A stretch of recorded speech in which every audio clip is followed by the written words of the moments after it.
Mummy ఏం చేస్తున్నా? Phone చూస్తున్నా. తిందుదా? అరే మమ్మీ ఎందుకు తర్వాత తింటా కదా. ఏం కూర? బెండకాయ పులుసు.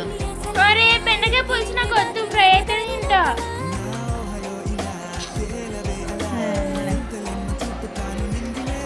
సాయంత్రం బిర్యానీ తెప్పించేద్దాం అని చెప్పేద్దాం, ఏదోలా తినిపించేద్దాంలే.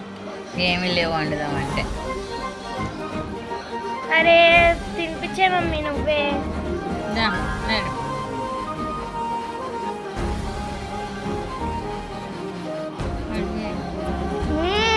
ఇప్పుడుంది.